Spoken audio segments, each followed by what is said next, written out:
Hello, how are you? In many English-speaking countries, this is not really a question, but a greeting. Fine or good thank you are the only correct ways to answer. Just imagine you're standing at the supermarket checkout and the person in front of you doesn't know that and starts telling his or her complete life story. We are supposed to be fine, and others don't want to hear otherwise. At least for many years, this has been one of the big mantras of our society. But things have changed or are changing right now, and there are many good reasons why we should care about our well-being and the well-being of others. Not just humane reasons, but also scientific ones. And that's our topic for today, the science of well-being.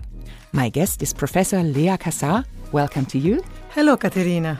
And also a warm welcome to all of you out there in front of your speakers or behind your earplugs. You are listening to Gasthörer, the University of Regensburg's science podcast. My name is Katharina Herkommer. Thank you for being with us. Gasthörer. Welcome again, Lea. Great to have you here. First of all, how are you? Good question. Do you want the short answer or the long answer? Let's say that I'm fine. Overall, I'm doing very well. Thank you. Very happy to be here. As you have noticed, dear listeners, we are doing this episode in English. That's because Lea is Italian and our conversation is easiest this way. We hope all of you German speakers are following us just fine. Lea, I just said you are Italian. You were born in Rome and you studied business administration and economics there. Afterwards, you did your master's degree in Oxford and went to Zurich for a PhD position. And in 2019, you arrived here at the University of Regensburg, where you are holding the chair of empirical economics. One of your research topics, as well as one of the courses you are giving, is called the science of well-being. Before we talk about what you are teaching there and why you are doing this, let's start with the basic question. And in this case, I think it's not an easy one at all. What is well-being? Is there a general definition? And is well-being the same as happiness? That's indeed a very good question. I would say that well-being can be interpreted as the scientific term for happiness, which otherwise would sound a little bit too fuzzy. And I would say that it consists of two parts based on the psychology literature. One part has to do with the cognitive evaluation of your life, and the second part has more to do with the affective evaluation of your life, namely your positive and negative emotions. So it has a rational cognitive part, and an emotional part. And these two parts, sometimes they are not always aligned. You can be rationally or cognitively very satisfied with your life, but in fact experience a lot of negative emotions throughout your life. And so I think when we talk about well-being, both parts have to be measured and taken into account as two separate components. Let's see if I understood correctly. So if you want to measure happiness, you put it into two different parts. And in the cognitive part, you think about, is that good? Is this good? Is that good? And in the emotional part, you answer questions or you ask yourself questions about, how did I feel then? That's right. So the typical first question about the cognitive part would be, how satisfied are you with your life? And then, you can have sub-part with how satisfied are you with your job? How satisfied are you with your family? So different, let's say, categories. And then the emotional part, then you would ask, how often in the last 2 weeks did you feel anxious, stressed, joyful, etc.? It sounds like a science. You have to fill in questionnaires, but still happiness is a very personal thing. So how come something personal like happiness is, with you now, settled within a university? That's a very good question. And I would say it's an open question, in fact, that I plan to study in my future research. Namely, who is responsible for people's happiness? It's not obvious to answer this question. Is the individual, him or herself, the only responsible person for his or her happiness? Or is it a topic that, society in general and its institution, and so obviously education organization, like from school to university, should they also be involved? And many people think that education has the main purpose of preparing people for their job, for their profession. In other words, thanks to education, you learn all the technical skills that you will need to perform well in a job. But I think this view of seeing education just as a preparation for a profession or a job is a very limited view. I think education should be about preparation for life. And I think that understanding how our mind works, how we can influence our well-being, understanding on what things we should invest our energy and our time on, or even how to regulate our emotions are crucial in order to have a fulfilling life. So this is why I think it is very important that education should also consider preparing people to take care of their well-being. I would even say that even if you have a very narrow view of what the goal of education is, even if you really think it's only about preparing you for a job, whether you perform well into a job goes far beyond how much scientific or technical knowledge you have. Typically, in many jobs, you also need to interact with other people, so you need to get along well with customers, with other employees, with coworkers, with your boss. And, if you are a very unhappy person, or if you're a person who cannot regulate his or her own emotions, you're going to have problems. And not to mention also jobs that need a lot of resilience or to see things positive, to be creative. I think that even for this setting, being happy, it's very important and can influence the outcome. So I would say that even if you don't share the high, perhaps extreme view of what the role of education is, you should see the benefit in, sustaining the young people in flourishing in their own life. That sounds as if there's a story behind it. You have come to the topic of well-being at some point in your life. What's your story? What's your personal connection to the topic? Yes, you guessed right. I became interested in this topic after the end of my PhD in 2015.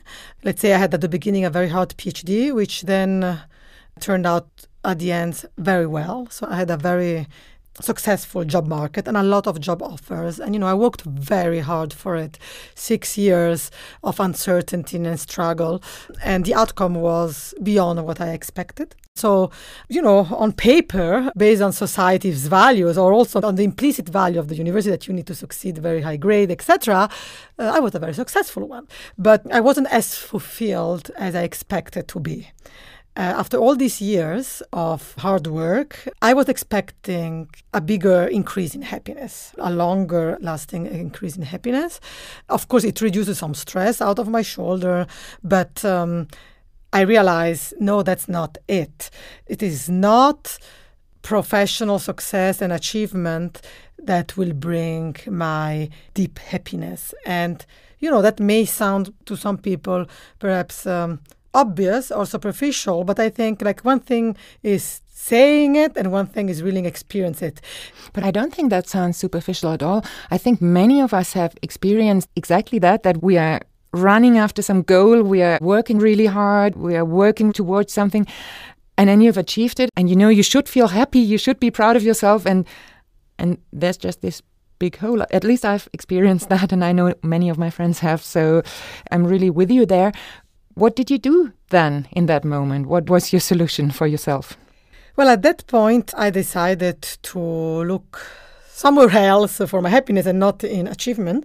I read books about Stoicism or Eastern philosophy or religions. I started to practice intensive yoga, in particular Hatha yoga. Yeah, and I started to do a lot of walks in nature. So I started to change my life and I set my priorities in a different way. And did that work out for you? Yes, that was a big life change. It was the beginning of a journey, which of course I'm still on, and that convinced me that, maybe other people could benefit from learning what I learned. And this is basically the reason why I decided to bring this to the university. You say you want to bring that into university as a multiplying person. How do you do that? How do you bring your life changes into the scientific world? Yeah, that was a question that occupied my mind for quite some years. It wasn't obvious at all. I mean, I'm part of the economics department, so it's not that I can start just rambling about yoga or my spiritual / philosophical / psychological path. So I didn't know how to go about it for several years. And that's when I stumbled on Lori Santos' amazing course on the science of well-being. And there I thought, yes, that's a great starting point.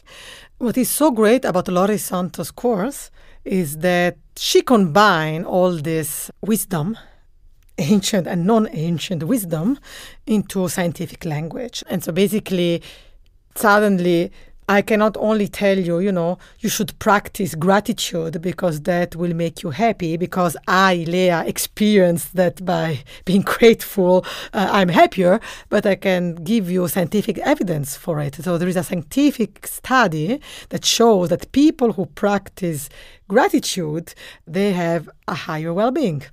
And so, I can strengthen my argument with scientific evidence.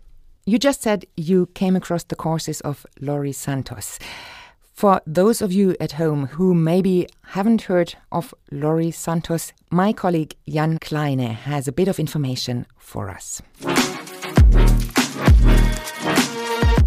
Lori Santos is a professor for psychology and a cognitive scientist at Yale University in the United States.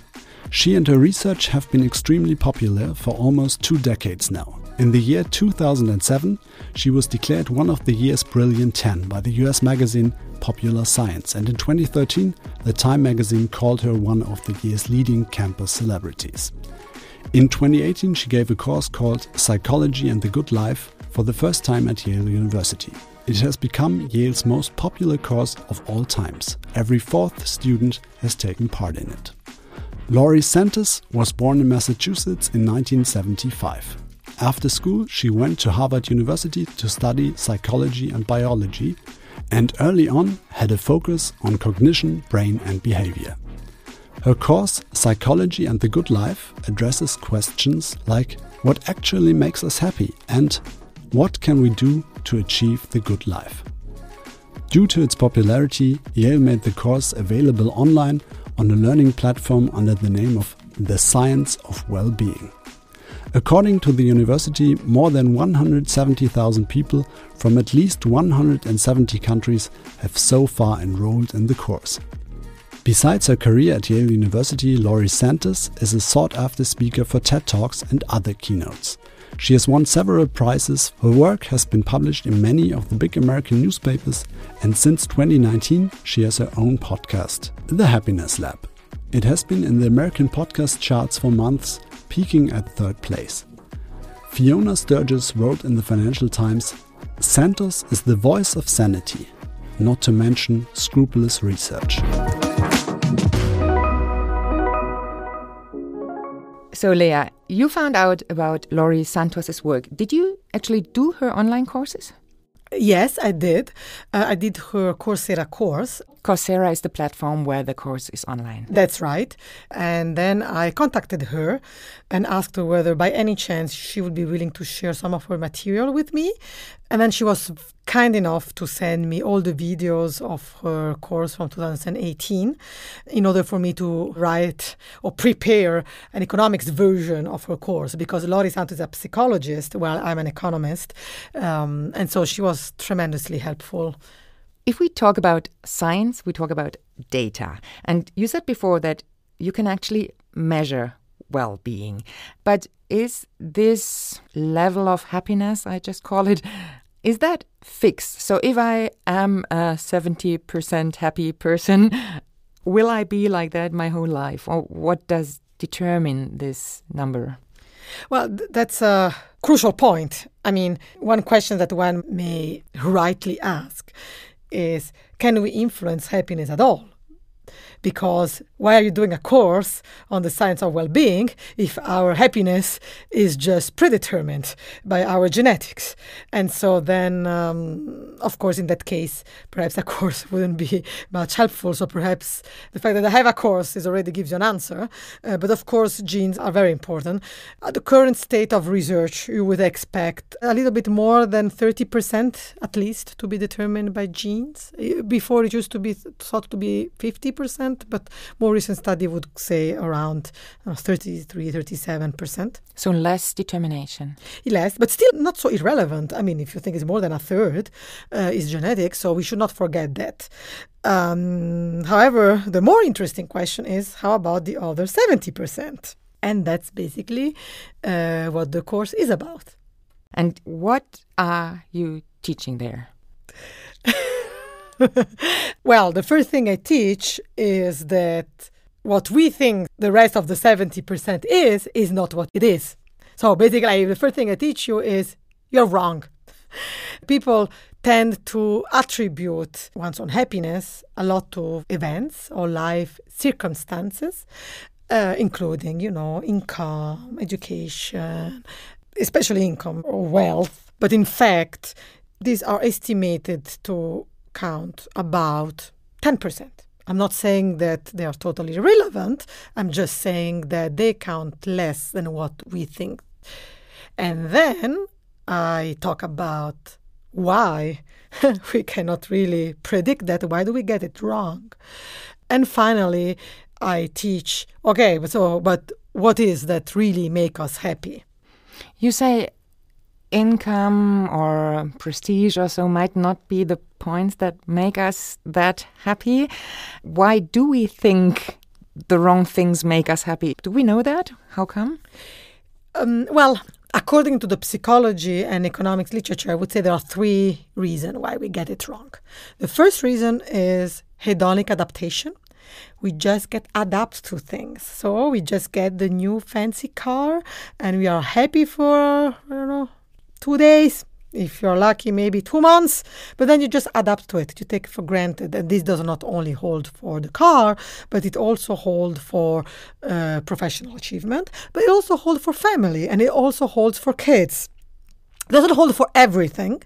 So there are actually things people do not adapt to, at least not perfectly. And one would be, for example, unemployment. So that's very important. Or strong physical disability. But we typically adapt to most of the things. I completely agree. I love going camping. And whenever I've been camping for 2 or 3 weeks and I come home and there's electricity, a light switch is really very nice. And normally you just use the light switch and never think about it. So it's very good to get out of the adaptation from time to time. Absolutely. That's actually, in fact, some of the recommendation that you get from all these scientific studies, that, sometimes it's good to have some little tricks to stop your adaptation so that you can enjoy and appreciate the things again. What's the second point? The second point is impact bias, which is basically we don't realize that we have adaptation. So we tend to overestimate the importance that certain facts will have on our life. And this is caused by two things, in particular also what is called focalism and immune neglect. So what is focalism? For example, I get a bad grade. I'm upset about it. If I ask you before, how upset do you think you will be about your bad grade? I'm going to tell you, I'm going to be terribly upset. And, you stress so much about getting this good grade in the exam. But then it turns out that, actually, this is even studies have shown that after a few days that you got your bad grade, you're not doing that bad as you thought. And one reason is focalism, because when you're thinking about the grades, you forget the other part of your life. You only focalize on the grades. And so you think it's going to be terrible. But so maybe, yes, you got the bad grades, but then, the girl you really wanted to date since a long time suddenly say yes, and you go out for a date.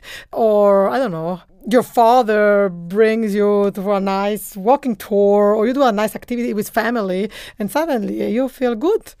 And so the grade is not so important. So sometimes we get obsessed or fixated on things, and we forget all the rest. And the second reason for impact bias is what is called immune neglect. In fact, how can I put it simply? Our mind is very good in triggering us. And sometimes it triggers us in the right way, in the sense that we are making up stories about our life. A good example would be the story of La Fontaine, the fox that cannot get to the grapes and then said, maybe the grapes wasn't that good after all. Some people could say, well, the fox is deceiving itself. But some people would say, well, it's actually healthy because, the fox cannot get to the grape. And so maybe it's good to just tell, well, I can live without it. Maybe it wasn't that good. And so we have somehow this immune system within us that can protect us. But the thing is, most of us do not know that they have it. And it's not the same for everybody. So some people have it much stronger and some people have it less.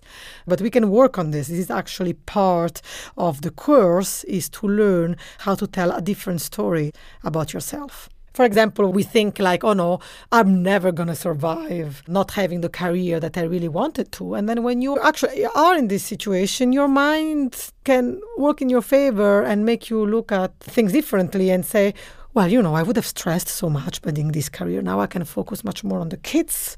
And then you can realize that your life is better than it would have been otherwise. You're giving us the course in 10 minutes right now that normally lasts a semester. Is there a third point still? Why we think things make us happy but don't? That's right. So the third reason for why we get it wrong, it's called reference point. Basically, we value things and events in our life compared to an irrelevant and often wrong reference point. For example, I'm going to value my income based on the income of other people. So not from the consumption value of my income, what can I buy for it, but what can I buy compared to other people. In principle, that's irrelevant. I mean, why should the expenses or how much income my neighbor has influence my happiness? Sometimes it's even wrong. I mean, now with the social media, everybody is posting their amazing lives and, they only post the beautiful part. Of course, nobody posts the boring part or the miserable part. And so you compare yourself about this artificial image of other people and you feel like, oh, well, I should be as happy. And so that's why you become miserable because, you just basically compare yourself to irrelevant and often wrong reference point. So now you've talked about many things that we think make us happy but don't. Which are the things that make us happy? Can you say that in general as well? Yes, in 3 categories, I would say. Right values and priorities, right attitude, and good habits. The right value and priorities, for example, is, looking for a job that doesn't maximize my income, but perhaps that gives me meaning. Because we don't adapt to meaning while we probably adapt to income. Also, right values invest time in your social connection and not only, in your ambitious professional achievement, but spend time as much as you can with family and friends. That's very important. Right attitude, it's how to interpret your life or to learn how to appreciate what you have. So again, you tell yourself a different story about your life. You start to be grateful for what you have. And also you realize the impermanence of life. Realizing that you're here today, you don't know if you're here tomorrow. And this makes you appreciate the thing you have much more. It also sets the priority straight. And third, the good habits, a lot of exercise and a lot of sleeping. That sounds very logical. I mean, do nice things, be together with good people, do sports, sleep. Do you really have to tell students to do that? I mean, I think many of them are having a good time in their studies already anyway, aren't they?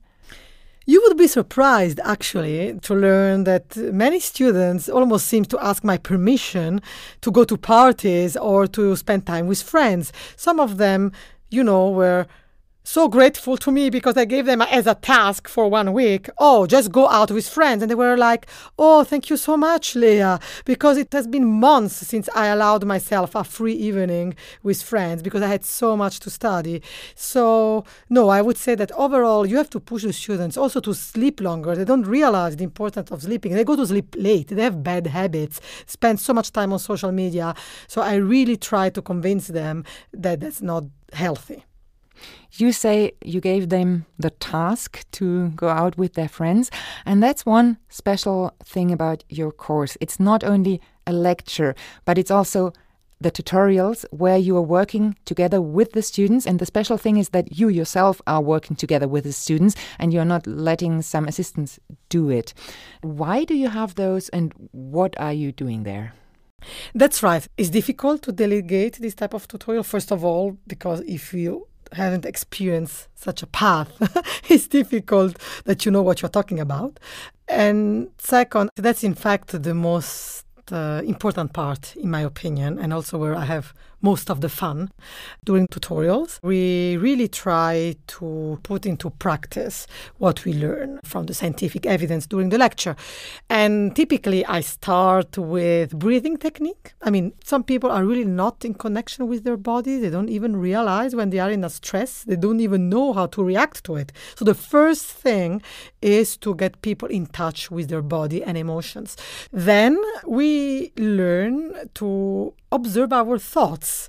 And the first point is, let's realize that we are making up stories about our life. And how can we get rid of the negative stories? We try to train the mind. Yeah, and then we do a lot of introspection work. So we start with just some personality tests to learn a little bit about yourself, about your personality traits, but also about your priorities, what you value. A lot of people don't know themselves. They never ask themselves these questions. And I think introspective work is crucial. I mean, Socrates says, know yourself. So that's, I would say I take this quote very seriously. But still, I mean, you could say, good for you if you found a way how you can lead a happier life. Good to know that science has found out some things about how to measure happiness. Why are you giving this course? Why do you have to give your knowledge towards the students? Do we need happier students? Definitely. So I think this is for everybody. I think we should all strive to be happier. And this is, however, even more relevant now because I think the data are suggesting that students are increasingly more miserable. I mean, Corona didn't help at all, obviously. And probably, I mean, Corona was also a way to realize how much fragile our mental health can be and that this is an important topic. And so I think yes, we should have happier students. Absolutely. Okay, but if I'm being mean, I can say leave that to the psychiatrist or to the personal coach of an individual student. You're an economist. Why do you, as economist, care about the well-being of students or the well-being of people within a society? Oh, I see why you're asking me this question. In fact, many people see economics as the discipline that study how to maximize GDP or how to maximize... GDP is the Bruttoinlandsprodukt for our German listeners. That's right. Thank you. I would not be able to pronounce it myself. To maximize GDP and profits. But in fact, it is true that most of the economic discipline has been concerned with this point, but this is because there is the implicit assumption that this is what people care about, that this is what makes people happy. The moment that we are casting out this assumption, the homo economicus assumption that we know we only care about money and that we know exactly what we care about and we know exactly how to get there, which I hopefully convince you until now that this is not the case. We don't know what we want and we have a lot of biases. So once you cast doubt on this, then of course economics becomes about something else. And in fact, this is an all new chapters that I add to the course of Lori Santos is what are the implications then for organizations, business organization. And there, for example, we discuss about different leadership styles or different type of incentive. You know, a world where we say the only thing that matters is money, then how do you motivate people to work well? Well, you pay them. However, if you start to see a world in a different way where people, don't only care about money, but that they realize that, for example, they look for a meaning in their job. So then, you're going to use different instruments to motivate these people. A different type of leadership, for example, a transformational / authentic leadership versus a pure transactional leadership style. So, of course, once we learn that, there are tremendous consequence in terms of HR practices and leadership styles at the organization level. And has that reached HR departments in companies in Germany or Italy, for example? Do you think there is a focus on that already? So there is an increasing number of companies worldwide, according actually to HBR article, at least 50% of the major company, for example, in the US, are offering some mindfulness program. As an example, to tell you that companies are realizing the importance of mental health and the well-being of their employees. So 10 or 15 years ago, we had the Mars and Snickers bars in Silicon Valley, and now we've got mindfulness as the new thing that you should offer your employees. Yes, it's becoming a kind of a fashion. And of course, it's not all gold. There is also, of course, the wellness washing as the green washing that, I just offer my workers to meditate in the office with a meditation teacher. But then, I expect them to work until late at evening, overtime, or to work on weekend. I mean, that's totally contradictory, of course. So you need to differentiate between those companies that are generally interested in the well-being of their employees and those of them that do just this strategically.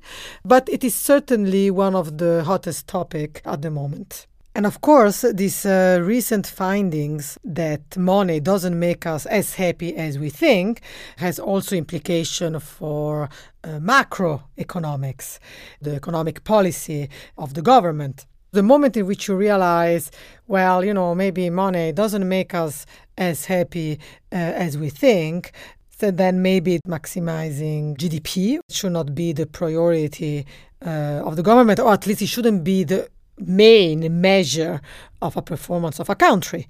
I mean, I think it's legitimate to ask ourselves, and in fact, many countries has already done so, to what extent we want to, at the very least, to complement our GDP measures with, for example, a happiness index, another index that allow us to measure the well-being of people beyond the growth of the economy.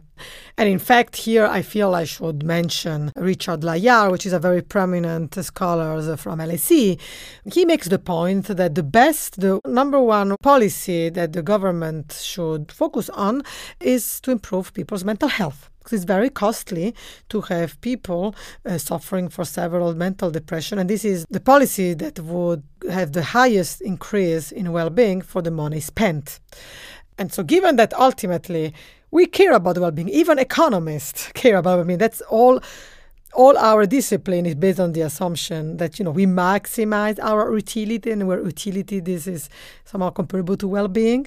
I think we should really start to take this well-being science, or the science of well-being, more serious. Lea, you've been teaching the science of well-being in Regensburg twice now. I know it's always a bit stupid to be asked, do students like it? I should ask the students myself, but they are not here and you are here. Do you have any feedback? Did you get anything back? Did you do any evaluation? Yes, the feedback is very positive. So first of all, I have a lot of students. This is just an elective course, and I have about 80 students, which is a lot for an elective course. And also what keeps me going is these private emails that the students send me. Especially, I would say the most common feedback that I get is, thank you. Finally, I'm learning something that is really useful for my life and that I can apply. And this means a lot to me, because I'm also interested in meaning. And meaning is what driving me to work. And so for me, teaching this course, it has been a blessing. The semester has already started, but if someone has listened to this podcast now and really wants to join your course, is that still possible? Who can come, who can listen to your course? Yes, of course. I'm always welcoming students. I don't put any limits. The only thing is that they should come as soon as possible because every part is important and builds on the next. So, yes, well, I hope to see many of you in class. So you've heard, you can come to the course of the Science of Wellbeing. We'll put the link down in the show notes. Lea, we are almost done with our talk. How are you now? Well, I'm a little bit tired, but also very happy with the conversation we are having. You don't need much more energy. I've only got one more question. You know so much about what makes us happy, what doesn't make us happy. You are in some way a happiness expert, but how are you doing, if that's not too personal, in your life?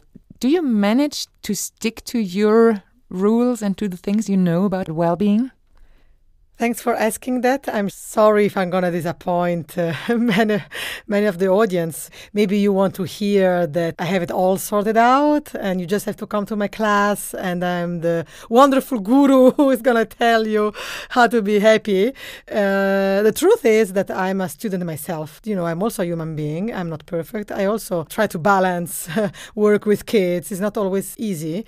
And so I'm learning. But I can tell you that compared to when I was a student myself, mid-20s, now I am just turned out 40 this year, I am a much more stable person than I used to be.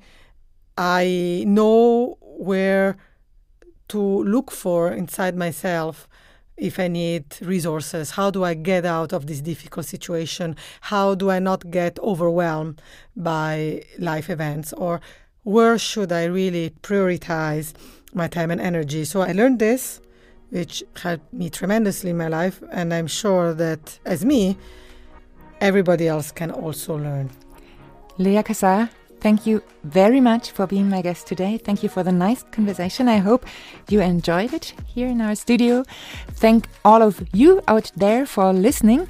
And if you like our podcast, just give us some stars and tell others about it. And if you have any questions or suggestions, please write to us. The email address is kontakt@ur.de. kontakt@ur.de auf Deutsch. kontakt@ur.de. I am Katharina Herkommer and I'm looking forward to our next episode with another of the so many interesting persons here at the University of Regensburg and his or her field of research. I hope all of you are really fine in the meantime. Bye.